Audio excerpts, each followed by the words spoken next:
Meet our HADDS Global panelists. Cole is 21 years old and from New Hampshire. He adores golf and Aroma Joe's drinks. This was his first time attending the conference.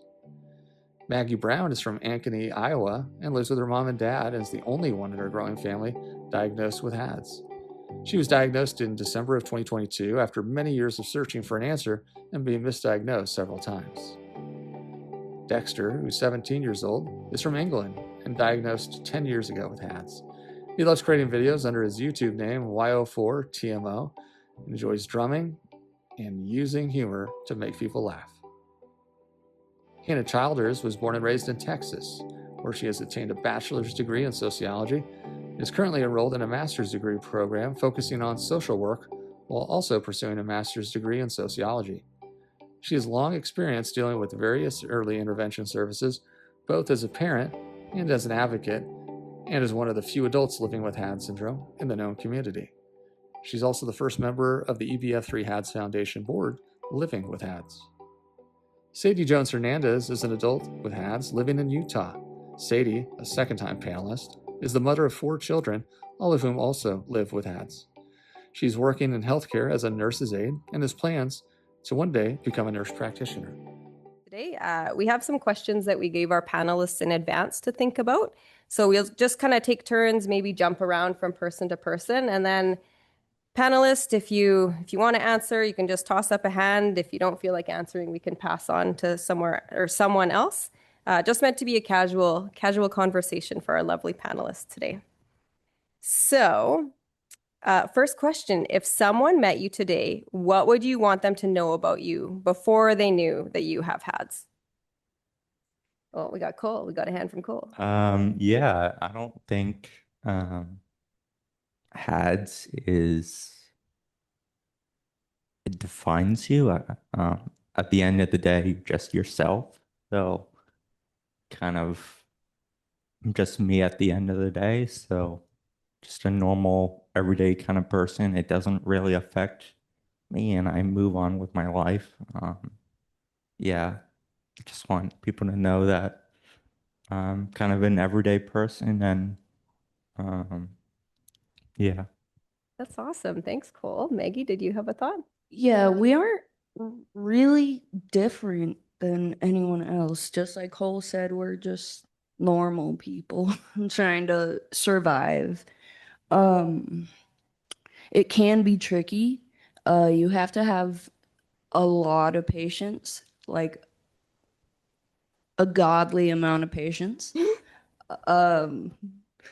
because it really is a struggle going through this. Most of the time you don't know what's going on with you, and most of the time if you talk to somebody, they genuinely will not know the answer. And that's been the most frustrating for me and my parents. But yeah, we're just normal. Yeah. So human first. Yeah. HADS later. Pretty much. Got it. Yeah. Thank you for sharing that. Hannah or Sadie, did you want to chime in on that one?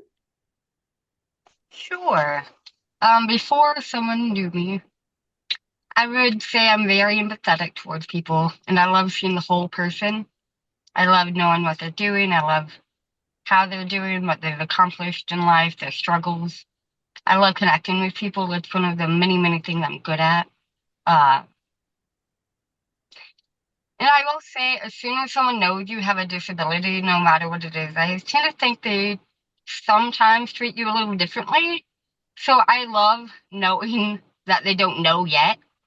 So it gives me a chance to fully show them who I am before divulging I have any sort of disability. But it, like everyone else says, it definitely does not define you. It's just something you have to live with, something you have to navigate every day. But that's what I would want someone to know. All right. Sadie? I'm with Hannah. Typically I don't divulge to people that I have HADS. Because before I was 29 when I was diagnosed with it, so I had to learn a lot of my life that, social awareness, all of those things. And even after getting diagnosed, not a lot of people know, just because I haven't lived my entire life knowing that I have had this diagnosis. So I wanted to ask a bit about your life today. So what's going on? What's going on in your life today? What are you proud of and what's happening? How do you spend your time? So Dexter, what's going on in your life today? What are you up to? As you're closing your water, my apologies. Yeah. What was that? Yeah. So what are you up to these days? What keeps you busy? How's life? How's things? Yeah, life's good. I'm mainly a drummer or content creator on YouTube, so Nice. So we're all gonna need to like and subscribe. yeah. Okay, perfect. That's fantastic. Cole, what about you? What's keeping you busy these days? Mostly work. I work 2 days a week, Thursday, Friday, at a golf store, in Greenland, New Hampshire. And then when I'm not doing that, I am a part-time student in college, taking 2 classes, which is good because it allows me to slow down and be on my own pace. And then kind of weekends when I don't have anything to do. Um, I'm either golfing a lot, or I just got into scuba diving, so been doing that on the weekends. Um, yeah, it's That kind is of any fantastic. activity I'll more than welcome to do. That's perfect. And I like that you're working at the golf store, so you can fuel that habit. That's great. And what about you, Maggie? I am working at Hy-Vee in Ankeny. I bag, I get carts, I do about anything that they need me to. When I'm not working, I'm riding my bike or watching TV. Fantastic. Yeah, it's really fun at work, and I've graduated high school and college. I am 28. Life is good. That's fantastic. Thank you for sharing. Hannah, what's keeping you busy these days, other than those 2 kids? Yeah, I have two kiddos. One's 4 and one's 10. But I also serve on the board of directors of the HADDS Foundation, which I have loved. I also serve on the board of directors for the San Antonio Autism Lions Club Foundation. And what we do is we put on events for the autistic community. We'll do drowning prevention, water safety. We had a photo shoot this spring. We'll have one this fall. We're going to try to give away backpack for school. We really try to connect the community to resources and things that the families may need. And I also just joined the board of directors for Open Gate Ranch. It's a community. I don't know if anyone's familiar with Margaret's Ranch, but it's a community where there's going to be group homes, independent living, supportive living. There's going to be a coffee shop for those who have disabilities to be employed. We're going to do social groups. There's going to be hippotherapy. We're going to have garden. And so I am so excited to get my feet there and get my hands dirty. I love gardening and I love all things outdoors. I love connecting the resources to families who need them. And I'm also pursuing my master's degree in social work. And I love that. I should be graduating in the spring of the summer of 2027. So it's pretty crazy and pretty busy around here, but I love it and I thrive in it. So, yeah, that's what I've been doing. That sounds a lot busy, Hannah, just not a little bit busy. Thanks for sharing. And what about you, Sadie? How's life? What's keeping you busy these days? Life is good. My kiddos keep me pretty busy. Other than that, I am a certified nurse's assistant and I work at a facility. I'm starting my nursing school the end of August, and my ex-husband moved to Finland, and so we have split custody with our kids, and now I traveled 26 hours yesterday to get here. And so, yeah, between like all of that, that's pretty much keeping me busy and my stepkids, and life is good. Amazing. Thank you so much for sharing. And yeah, that's a bit of a long travel day. So thanks for being here from Finland with everything else going on. Okay, so another question we have is, what do you wish more people understood about HADS? So maybe I'll go the other way. Hannah, do you want to go first? What do you think? What do you wish more people understood about HADS? That it's very diverse. When you meet one person, you're not just meeting everyone with HADS, you're meeting one person with HADS. Each and every one of us have our own unique strengths, our own unique weaknesses, and we're just incredible people. So it is my hope that when people meet someone with HADS, they're not generalizing them to the next person with HADS. Yeah, that's I think great. that's a big. Sadie, what about you? What's your thought on that one? I think it goes into the first question that you asked us is like you're human first and then HADS comes later. I never treat anybody that I meet with a disability, even if it's noticeable, even if it's not noticeable. They're all people, and everybody deserves to be treated and respected on the same level. Absolutely. What about in front? Dexter, did you have some thoughts on that? Like, what do you wish more people understood about HADS? I wish people didn't like discriminate over different things. Like I wish that a human was treated like a human, not for something they have, just for something that they are. We're just the same as everyone else in a way. Yeah. Cole, similar thoughts, or did you have something you might like to add?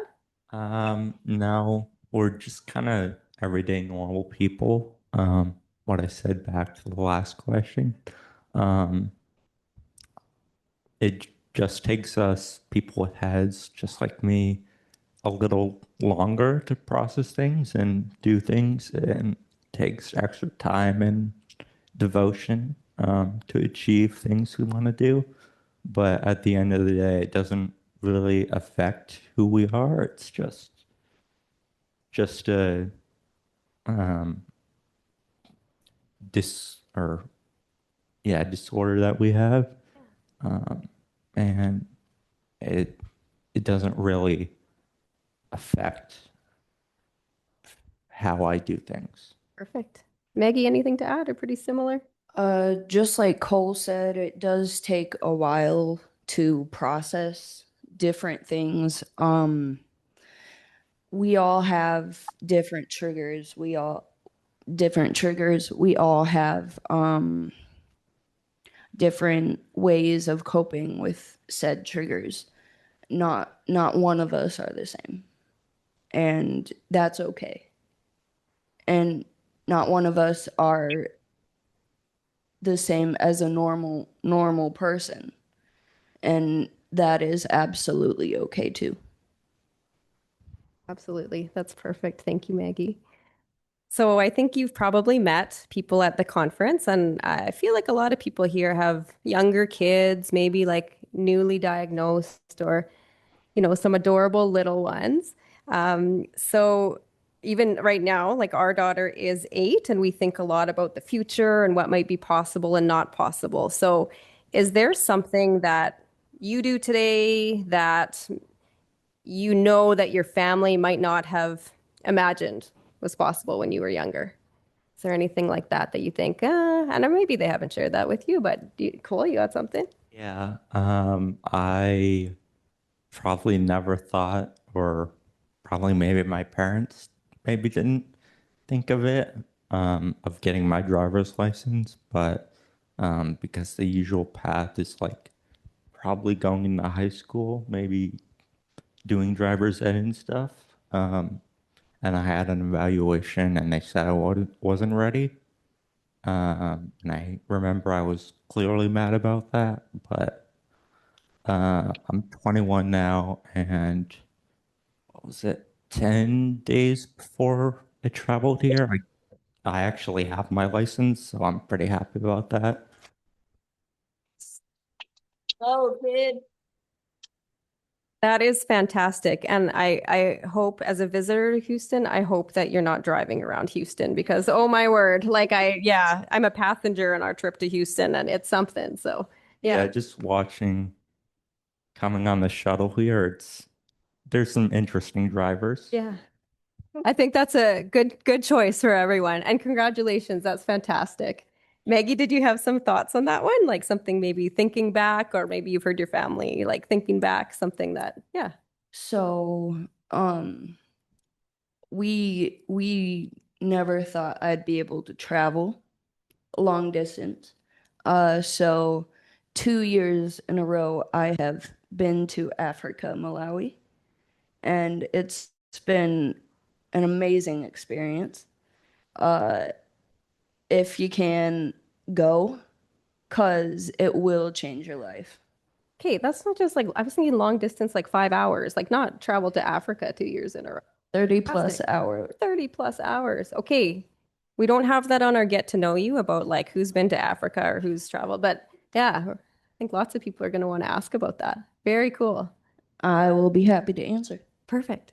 Dexter, what about you? Is there something looking back, or maybe your family has mentioned that, yeah, might not have imagined was possible when you were younger? Content creator. Landed back into it. Can you say that again? Sorry, yes. Is there something that you can do today that you or your family may not have imagined when you were a bit younger? Probably drumming due to hand-eye coordination.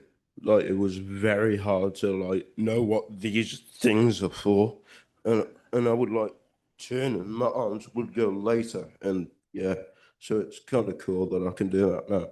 What age did you start drumming? 11, 10, 10 or 11. Okay. I was also going to say content creation because that probably wasn't a thing when you were younger. Yeah. And Arden's comment about the encyclopedia and her not really knowing the technology is really sticking with me. So, yeah, very cool. Okay, Sadie, was there something maybe looking back when you were younger may not have imagined was possible, or maybe your family mentioned something?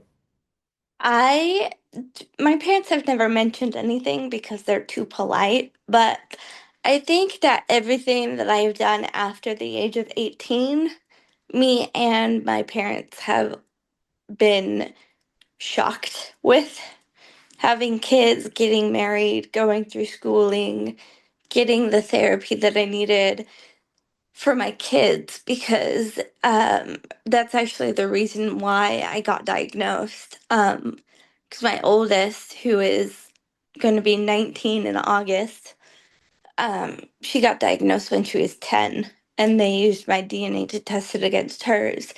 And then after that, every pregnancy just became routine. And when I had 4 children diagnosed with HADS, I'm like, I don't know if I can do this because really, seriously, I think the biggest accomplishment in my life thus far is raising those 4 kiddos with HADS and giving them all of the resources that I didn't have when I was little because, like I said, I wasn't diagnosed until I was 29. And having HADS can be difficult, but raising somebody with HADS is super difficult. And I don't always know if I'm doing the right things for my children um, because each one of them respond differently than the other one, if that makes sense. So I think that's the biggest accomplishment is just like raising children who have the same condition that I do. Yeah, that's an amazing one, Sadie. And I'm just thinking about like we've got one, so yeah, yeah, 4. That's you're doing a fantastic job and thinking about all the things they need. So that's a wonderful one. Okay, I'm gonna turn it over to our audience soon. I hope you all got your questions ready. Did I say y'all? I'm turning Texan. Okay. All right. I've got one before we turn it over. I think this went down. Okay. So this is probably pretty real and not just a hypothetical, but imagine a parent in this audience has a very young child, maybe under 1 year old or under 2, and that child has just been diagnosed with HADS. The parents are very scared and wondering what the future might look like. What would you want them to know? Anyone? I've got eye contact with Maggie. Do you got something? Basically, just breathe. Don't let your nerves get the best of you because they will. And in some cases, as I have learned, that if you freak out it won't get better. Like my brain, it gets foggy when I get really nervous or really scared about something. So what I learned to do is just like breathe, just say, hey, take it one day at a time. You're okay. It will be difficult, but you can do this. That's wonderful advice. Thank you. Cole, did you have some thoughts on this? So if there is a parent in this audience with a young child who was just diagnosed with HADS, they're scared, asking a lot of questions about the future, what would you want them to know? That it's gonna be okay. I would say kind of finding doctors and kind of if they're going into school or doing something else, finding kind of mentors that will help guide them. Because from my own experience, I've worked with many doctors, and they've all supported what I've been able to do over the 21 years. And yeah, just finding good doctors that will be willing to kind of push you and support you to help whatever you're going through, especially HADS. Yeah, that's great advice. Thank you. Dexter, did you have some thoughts on this one? I always keep asking you right when you're reaching for water. I'm so sorry. You're very good at timing that. Thank you. Thank you. What's the question? So if there is a parent here, they have a young child, maybe under 1 or 2, who is just diagnosed with HADS. The parents are scared. They have lots of questions, wondering what the future might look like. What would you want them to know? Just to provide the right help they need, not too much, but not too little, and just let them live. Because I feel like you can be overprotective, but overprotective is just gonna hold them back. Just let them go on their own and just find stuff. They can come back for help, but yeah, It's a just try great and one. live it easy. I'm taking that to heart as a helicopter parent. So thank you very much. Yeah. Yeah. Hannah, did you have some thoughts on that one? I mean, I know you'll have I some do. really good. I do. I mean, when you receive a diagnosis that your child has anything, whether it be autism, Down syndrome, or anything else, it's quite normal to feel fearful. I mean, let's be honest, your life is going to change in a very positive way. There's going to be very, very challenging moments. There's going to be moments where you think you can't do this. I think one of the most important things you can do for yourself and your children is find a community that understands. Because you can talk to people all you want, but not everyone is going to understand what you're going through, where you're coming from, or can offer advice and support. But finding the right community means everything. It means not going to someone and being like, my kid's doing this today. And they're like, oh. But someone who's been through it is going to say, we've been there, we understand, we've got you. So I think that's one of the biggest thing the family can do. Another thing I think a family can do is support that child. And I think it's extremely important to not limit anything. To not say, oh, they won't be able to do this when they're older. They won't be able to do that. I think you need to be full of hope and full of possibility, although that's quite normal. Everyone will probably think that at some point in their child's life, but it's so important to think of the positive, think of the good that child would do in their life, help them any way you can, and just be there for them. And if people don't want to be in your life because your child is difficult, cut them off, truthfully. I mean, we all need people that's going to understand us, not be afraid of our kids. I know personally my son can be aggressive, so there are some people that don't want to be around that. But families that have children with disabilities are so supportive, and it makes me feel less alone in the world. So finding that community has been so helpful for my family. So, and I would hope that the love you give your child is endless. I mean, whether they're 12 and going through puberty, whether they're 25 going through their first child, love them endlessly. So That's my advice. Thank you, Hannah. That was beautiful. And Sadie, did you have some thoughts on this? So, Yeah. yeah, So sure. this may be more of like an emotional answer, but Have your tissues ready, everyone. We have some outside if you need. I don't have any, but that's okay. I have my sleeve. Um, but those feelings that your feelings need to be validated by yourself. The fear that you're going through is very real. And the bottom line is, at least for me, I can't take care of anybody else unless I take care of myself. And so the fear that you feel, if you continually live with it, you're going to push that onto your children, and those children are going to feel that fear. And then they're going to grow up fearing this condition. And so, yes, get help and resources for your child, but also get help and resources for yourself.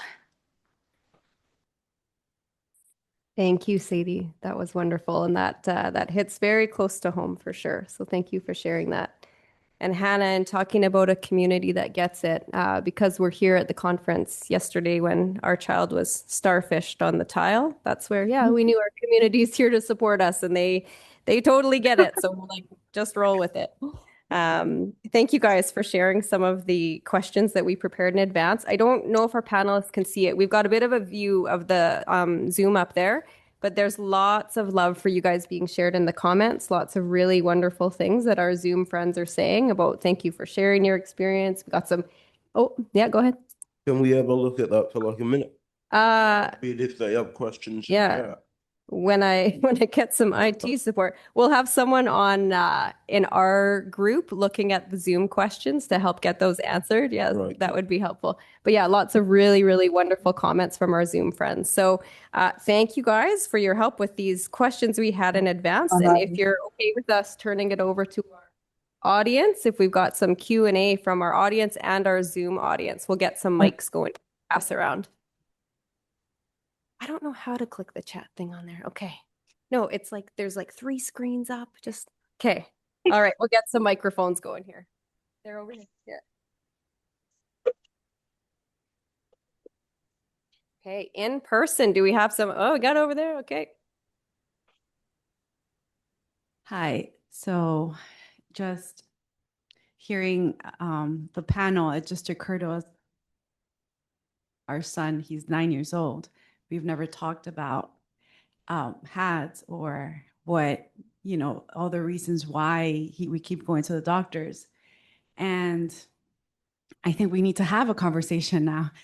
Do you remember, did your parents ever sit you down and tell you you have HADS and this is what we're looking at? Did you ever ask them, how did that conversation feel? Or did you feel confused until that conversation happened? I would have to say I was very confused before it happened. I had no idea what was going on with my body. I thought, I really don't know what I thought, but I just know that I was utterly confused. So talking with your child would be a great start. I found out as I was getting diagnosed what it was. That's when I found out. Talking to them earlier might help. They might learn their triggers a lot faster. They might learn like coping mechanisms faster. So Does anyone else have a thought on what to share with your kiddos, maybe? So for, Yeah, sorry. you're fine. Yeah, I don't really remember being told. I was probably 13, when I was diagnosed. But probably I don't think remember getting told because probably if I would have got told, it probably I would have thought different about myself. And say I'm glad that I didn't get told later because I probably would have thought different about myself, but I definitely remember going to the hospital a lot for testing, probably scans and stuff. Yeah, but I think if you find the right doctors in the field, um, they're great to work with because they have that experience, and they'll just kind of help you with whatever's going on. Okay, I think Sadie. Oh, did we lose you? Oh, you're there. I No. think Sadie. Okay. So at least for me, when I got my diagnosis, everything made sense. My lack of balance, I run into walls occasionally, and I didn't have to worry anymore because I had a diagnosis. And so I didn't think that I was different. I didn't think that it just all made sense of things that, I wasn't good at sports like my sisters. I wasn't good at this like somebody else. I always used to compare myself. And as soon as I got that diagnosis, it was very liberating. It was very freeing because I realized that my body wasn't the same as my sisters or other people that I had been comparing myself to. And my children, like I said, my oldest was diagnosed when she was 10. And then out of the get go for my other three, as soon as they've received their diagnosis when they were very, very young babies, we've always told them. So, yeah. Okay. And Dexter, did you have some thoughts on this one about yeah, if you guys had a conversation about HADS, how that came about, how would you share that with a younger child? I don't really remember like turning point where mum said something. I think it was more like a, you have this, we don't know what it is yet, because it was quite early. But with your 9-year-old, it's either tell them now what it is and they have the chance of worrying, or when they're older, tell them and they have the chance to take it on board and use it because they're more like dialed in with what it is, and like they can figure out how to help or how to help themselves or how to help you help them. So And Hannah, I don't know if we're there, Hannah, but did you have anything to share, Hannah? But we might have lost you on video. Oh, she's back. I was not told anything. I was diagnosed with autism at age 9, so I knew that. But as soon as my son got the HADDS diagnosis, and then I did, it made sense. When I was younger, I was very uncoordinated. I was a lot slower than my peers, although that has greatly improved. I mean, someone tells me something, and I instantly think of something. And my processing speed has increased so much. I don't have that issue anymore. So it made sense as to why my younger self would have those challenges. But definitely, I would be open and honest, and just be there if your child needed support or anything. Okay, thanks. We've got another in person, or are we going to the chat first? I think we got one from the chat, but okay, well, let's take one from, well, Kelly's got the microphone, so we'll yeah. I was just going to ask Sadie a follow-up question. Could you tell us the ages of your kids and like what kind of words do they use or know about HADS or understand it or whatever? Does that make sense? Yes. So my oldest is 19. So she knows pretty much all there is to know. And then I have a 11-year-old, and then an 8-year-old, and then a 4-year-old. And actually, hold on. We have a guest. We have a guest. She might be able to tell you herself. Berkeley, what do you understand about HADS? hello. Do you know about it? Who are they? This is the HADS conference in Houston, Texas. Remember when we went when you were a baby? Why would I remember that? Oh, come on. That's my second oldest girl that's diagnosed with HADS. And so we talk about it all the time.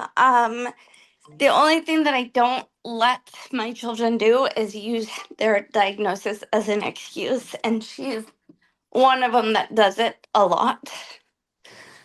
Um, but we use like you might be more uncoordinated than more people. Your like processing time, the way you think might be different.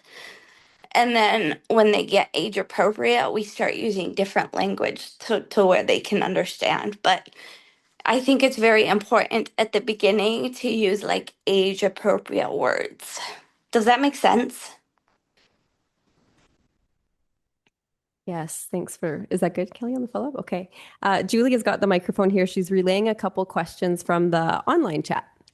Yeah, I'm going to start with like two questions that go together. So it says, one person said, "You're all very good at public speaking and seem very social. Is this something you've worked on or is it natural?" And then someone else asked, "I agree. You're so poised. Did any of you have speech difficulties? And was it improved with therapy?" So it's about whether you had speech difficulties as kids and have you practiced public speaking and social interaction, or is that something that came natural to you? Maggie, did you want to go first with this one? Yeah, when I was younger, I definitely had speech problems, but I had minimal speech therapy, so that wasn't as much of a hindrance to me. But in high school, I did do speech. So that's like public speaking.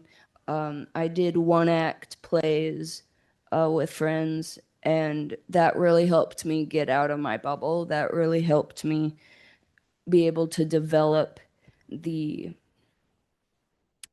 ability to speak in public. I still get nervous sometimes, yes, that's always going to happen probably, but I just breathe through it and know that I can do it, know that I can find the words, hopefully, to be able to communicate properly. Did anyone else want to share on that one? Cole?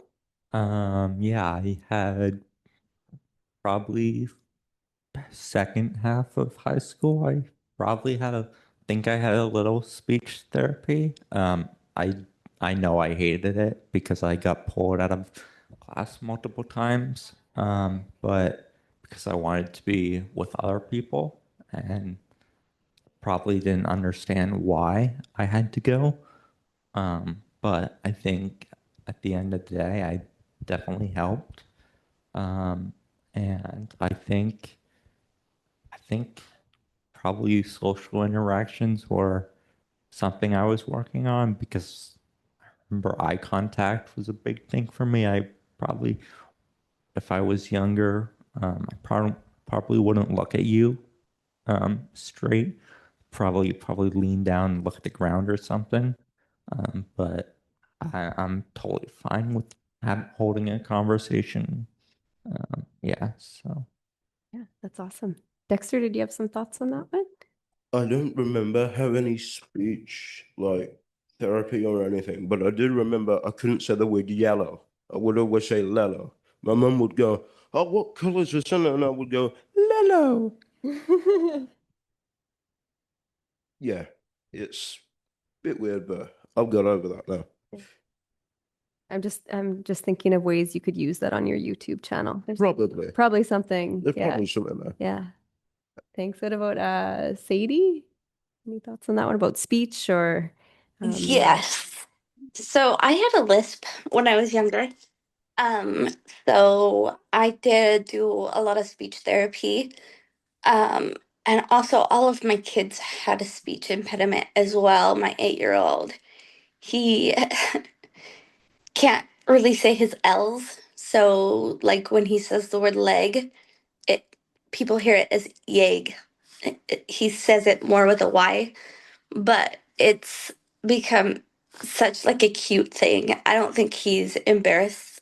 It's more cute. But what was I gonna say? In terms of public speaking, I don't think I became really comfortable until like 4 years ago. And I was always the really good listener. Like people would be talking and I wouldn't be involved in the conversation other than listening. But I don't know what happened 4 years ago to make me want to start speaking. It might have been the HADS panel, the first one that I was on. But ever since then, it's like when I talk, it's more of like trying to educate people on things so that they become more educated in the world around them. And probably when I started therapy and pretty intensively, I started being able to find my voice more. And so that probably was a lot of the reason why I can speak publicly now. Yeah, that's awesome. What about you, Hannah? Public speaking, speech when Sorry, you it were was young? muted. Speech, I was in speech therapy until I was 16. I still have a lisp at times. It gets worse when I'm tired or overstimulated or overwhelmed. It comes out, you can hear it. I was very unintelligible. Uh, so I worked on that a lot in speech therapy. As far as public speaking, truthfully, I'm not a public speaker, but I have gotten much, much better about it. The first HADS panel I was on, I was bumbling around, and it was actually my first time public speaking. So, but through my board work, I've gotten much more experience with it and more comfortable with it. And socially, as a child, I was very, very socially awkward. I mean, I would just enter a conversation and two people were talking and not really understand that you had to wait before talking or inserting yourself, or I didn't understand sarcasm. I didn't understand jokes. They just passed right over my head. And as an adult, I am very witty, very sarcastic. I joke constantly. So that has definitely gotten better. And socially, it has gotten a lot better. At the age of 19, I started college. And so I was super shy. I wouldn't even talk to anyone at the lunch table when it was time for lunch. So the second or third semester that I started college, I made it a goal to talk to one new person every day. And so I did. And I eventually came out of my shell. So for me, it was a gradual process. So, yeah, that's my experience, at least. Hey, thank you for sharing that. And I agree. All our panelists, like maybe you're not feeling that way, but you just look so relaxed and poised and answering everything. So thank you so much. I think we got an in-person question over here. Hi, thank you so much for sharing your experiences. This is something, this session we're really looking forward to, especially after the last one. So my question is, as a parent, like obviously we're trying our best with the little one, and sometimes you just question, like, am I doing enough? And I just hope that we're giving her the best possible opportunities to reach her potential. My question is, what is something that really stands out to you, was really meaningful that your parents or caregivers did while you were growing up, that even if it's just like one example of something that really made a difference to your life? Okay, yeah, we can take a minute to think about this one because that's a good one. Oh, Sadie. I think Sadie had a hand up, or maybe not, or Hannah did. No, Sadie? no. Yeah. Yep. You can go ahead. Oh. So the biggest thing from your question, it sounds like you're already doing it. But for me, knowing that my parents loved me despite my differences was really huge. It gave me the motivation to keep going on. Um, I don't want to get emotional, but just the love that I felt from other people, it was the biggest thing that helped me in my process. Yeah. Hannah, did you have something to add up there? I say up there because you're up on I the screen. do. Growing up, I wasn't really treated as a child with special needs. I was pushed to my absolute limit and then some. Um, my parents believed in me. They were my biggest supporters. So having my mom throughout the whole process has been life changing for me. Her love has not swayed, even when I was a teenager and very, very difficult. My teenage years were horrible. I was dealing with so much. So having her through that was so helpful. So Cole, did you have your mic? Is that Yeah. I would say probably the biggest thing was making sure there was support every kind of step of the way. Even sports or school or some kind of activity, but making sure there was support there and people that would know I have or not, I wouldn't say no, but have know that they would give me extra time to be able to do stuff. And that really helped just having the supports, just having people there to ask if I needed anything. okay? Dexter or Maggie, any thoughts on that? Something memorable that maybe your parents did? Yeah, probably knowing that I have that love no matter what I do. Like, no matter what goes on, my mom will love me and I know I'll love her. Like, I feel like I would go to her and say, like, I feel awful today. I've got no friends. And she goes, that's fine. You got me. I believe in you. You believe in me. You know that. You're fine. So, yeah. That's awesome. Maggie, did you have some thoughts? I'd have to say just finding the right support system, somebody to like actually believe and trust in you guys as parents because in my experience doctors didn't really take it seriously. They didn't know what was going on. So, and I would just have to say support that little one as much as you can. And from what I can see, you guys are doing an amazing job. All right, thank you. I think we have a lot happening here on the Zoom chat. Let's see what we got. Yeah, we have a lot of online questions, so I'm gonna try to combine two again. As our child gets older, we've seen physical issues improve and more behavioral and social emerge in middle childhood. She's curious what your journey has been in terms of HADS related symptoms. Did most issues generally improve or did anything get harder? And then similar, do you guys struggle with physical characteristics of HADS as adults, like hypotonia, constipation, kidney problems? When you were a child, did you struggle with aggressive behavior and outgrow this? So basically, just did your different symptoms improve over time, and did anything new crop up as you got older?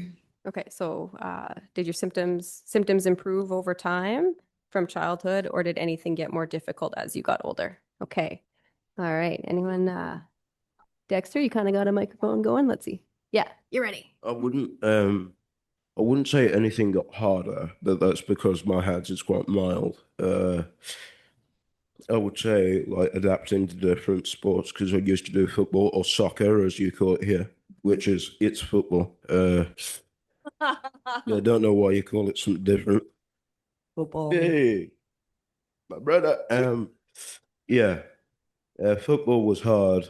Basketball was hard. Yeah, but I got to learn from it. It's easy once you do it enough. So yeah. And just for our Zoom friends, we have a part of the auditorium that's like our wonderful families from like the UK and areas that were giving the thumbs up for football. So I don't know how you all ended up over there, but there we go.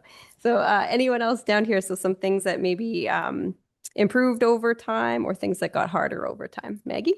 I don't think that I was very aggressive when I was little, when I got upset. When I get upset, it's just like I get upset. I don't get violent. I try not to.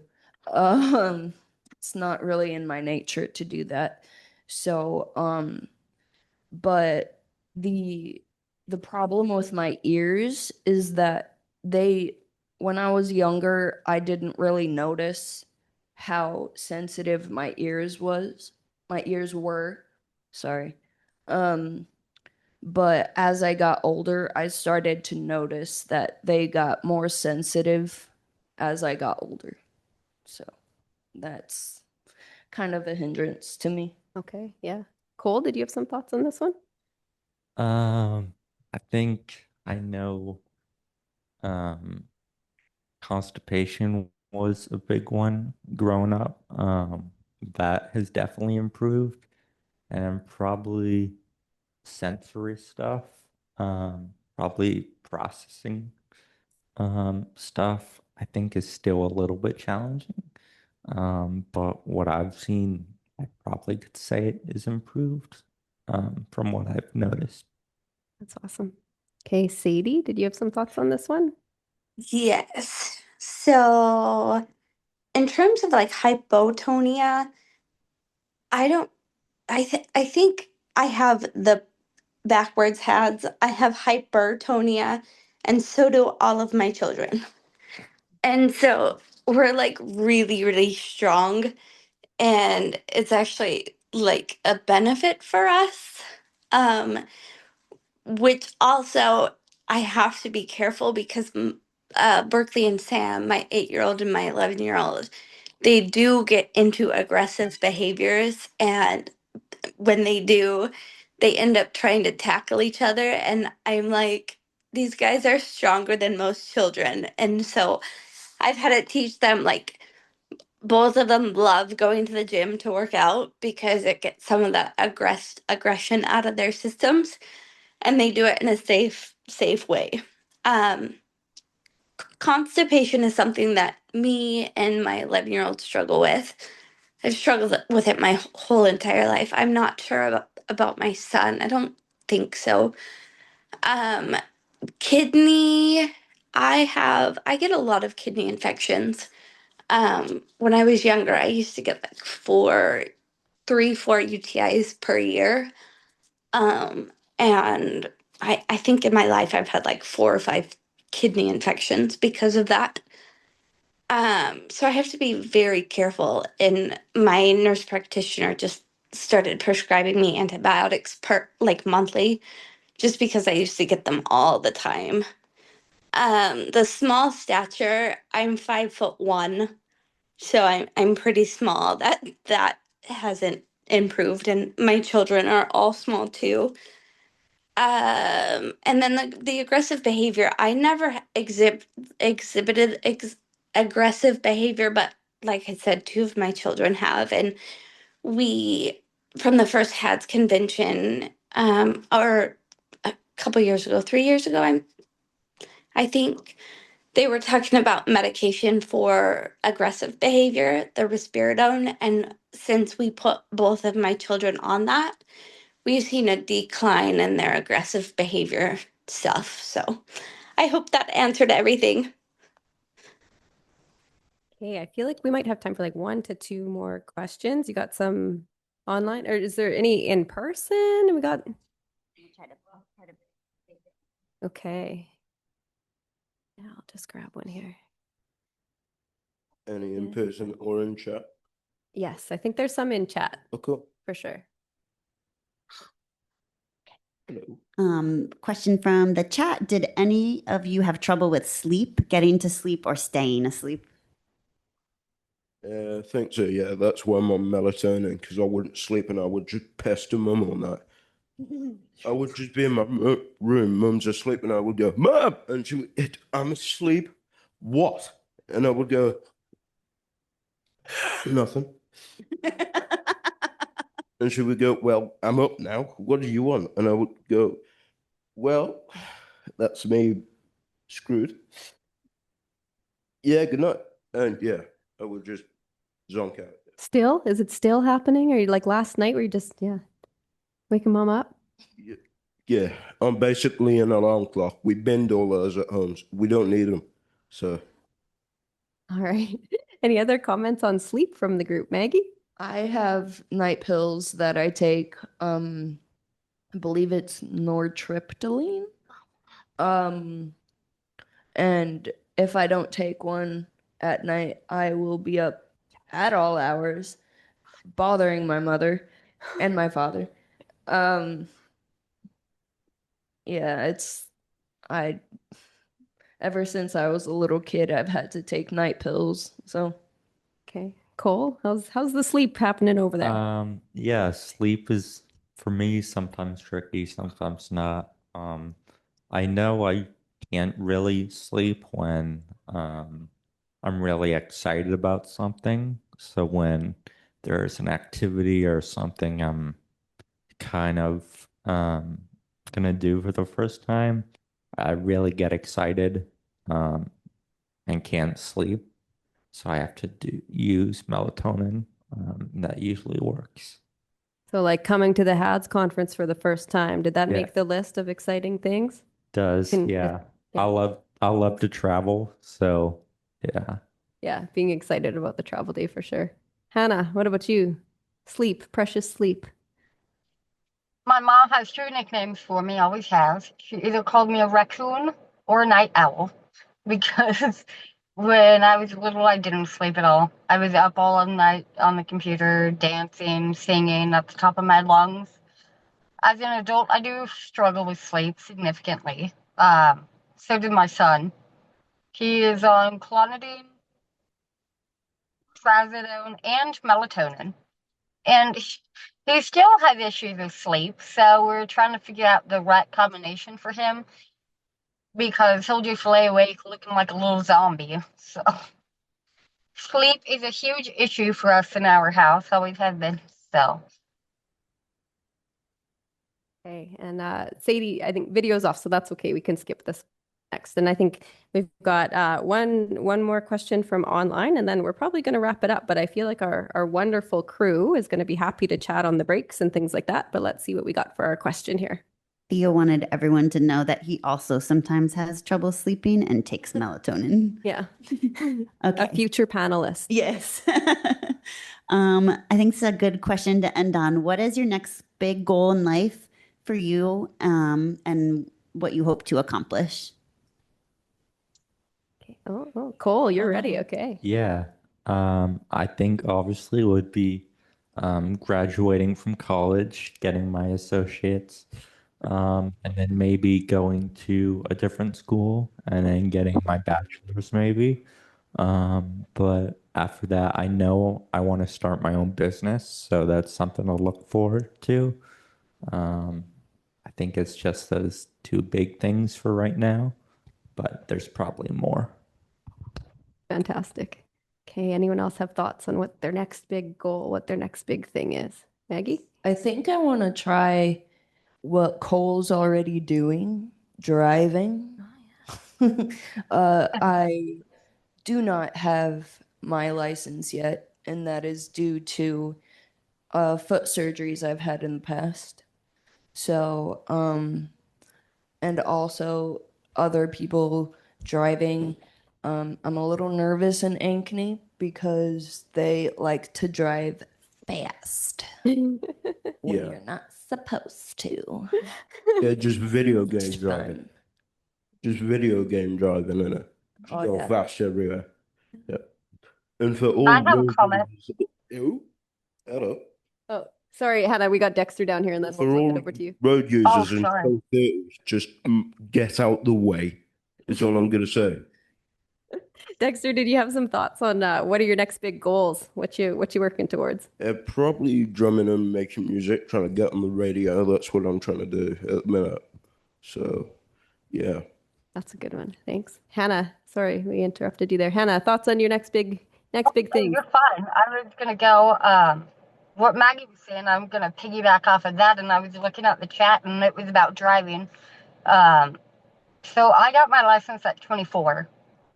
Because when I was younger, I just didn't have the processing speed to navigate traffic, defense of driving if someone swerved into my lane. But that has changed significantly. Like I said earlier, my processing speed has increased exponentially. I don't know why, but that's a big one. because you have to coordinate the in and out of traffic. You have to coordinate speed. You have to coordinate brakes. You have to coordinate all of that. And so for me, that was hard to start, but I just wanted to piggyback off of that. Okay. Any next big things you're working on, Hannah? Next big goals? My next big goal is to graduate with my master's degree, and then I am looking at a doctorate program for social work. So that's my next big goal. And I'm looking forward to that so much. Awesome. Sadie, next big things happening, next big goals? Oh, she's muted. Sorry. I know you said your battery's running No, low. you're good. You're good. My phone was starting to overheat, so it doesn't charge when it's overheating. But finishing nursing school, graduating, and then going on to get my master's of nursing and becoming a nurse practitioner. Okay, awesome. Thank you. All right. Well, that was a super fast 90 minutes, if you ask me. I know as a parent of a child who happens to have HADS, I feel like I make a lot of assumptions on what things might look like in the future. So to hear from individuals with lived experience who are wonderful humans who just happen to have that HADS diagnosis, it's really valuable and really special. So thank you guys so much for Thank you taking the for time having to us on share. here. Yes, I'm so happy that all of you are here. It's wonderful to see you and wonderful to have our online friends. Thank you for listening as well. Thank Yeah. you. It's been a privilege. Oh, well, thank you guys. So please, let's thank our wonderful panelists. Thank you. Sure. It looks like Mallory brought gifts for you guys. We do have our research session starting in a couple minutes. We'll maybe take a quick 5 to 10 minute break just to get things turned around. But again, thank you, panelists. We appreciate you so much. All right. Thanks, guys. Thank you.